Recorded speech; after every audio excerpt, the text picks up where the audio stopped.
Au nom d'Allah, le tout miséricordieux, le très miséricordieux.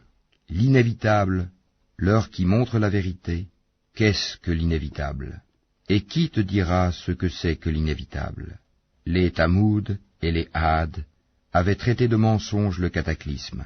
Quant aux Tamoud, ils furent détruits par le bruit excessivement fort, et quant aux Had, ils furent détruits par un vent mugissant et furieux, qu'Allah déchaîna contre eux pendant 7 nuits et 8 jours consécutifs. Tu voyais alors les gens renversés par terre comme des souches de palmiers évidées. En vois-tu le moindre vestige? Pharaon et ceux qui vécurent avant lui, ainsi que les villes renversées, commirent des fautes. Ils désobéirent au messager de leur Seigneur, celui-ci donc les saisit d'une façon irrésistible. C'est nous qui, quand l'eau déborda, vous avons chargé sur l'arche, afin d'en faire pour vous un rappel que toute oreille fidèle conserve. Puis quand d'un seul souffle on soufflera dans la trompe, et que la terre et les montagnes seront soulevées puis tassées d'un seul coup, ce jour-là alors, l'événement se produira, et le ciel se fendra et sera fragile, ce jour-là. Et sur ses côtés se tiendront les anges, tandis que 8, ce jour-là, porteront au-dessus d'eux le trône de ton Seigneur. Ce jour-là vous serez exposés, et rien de vous ne sera caché. Quant à celui à qui on aura remis le livre en sa main droite, il dira, « Tenez, lisez mon livre.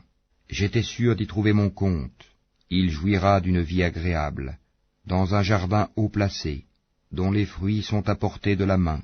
Mangez et buvez agréablement pour ce que vous avez avancé dans les jours passés. Quant à celui à qui on aura remis le livre en sa main gauche, il dira, « Hélas pour moi, j'aurais souhaité qu'on ne m'ait pas remis mon livre, et ne pas avoir connu mon compte. Hélas, comme j'aurais souhaité que ma première mort fût la définitive. Ma fortune ne m'a servi à rien. Mon autorité est anéantie et m'a quitté. Saisissez-le, puis mettez-lui un carcan.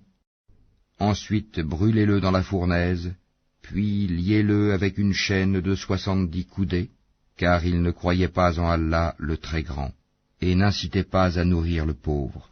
Il n'a pour lui ici aujourd'hui point d'amis chaleureux pour le protéger, ni d'autre nourriture que du pu, que seuls les fautifs mangeront. Mais non, je jure par ce que vous voyez, ainsi que par ce que vous ne voyez pas, que ceci, le Coran, est la parole d'un noble messager, et que ce n'est pas la parole d'un poète, mais vous ne croyez que très peu, ni la parole d'un devin, mais vous vous rappelez bien peu.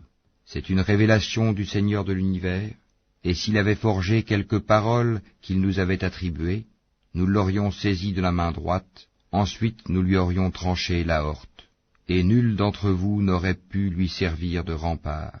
C'est en vérité un rappel pour les pieux, et nous savons qu'il y a parmi vous qui le traitent de menteur. Mais en vérité ce sera un sujet de regret pour les mécréants, c'est là la véritable certitude. Glorifie donc le nom de ton Seigneur, le Très-Grand.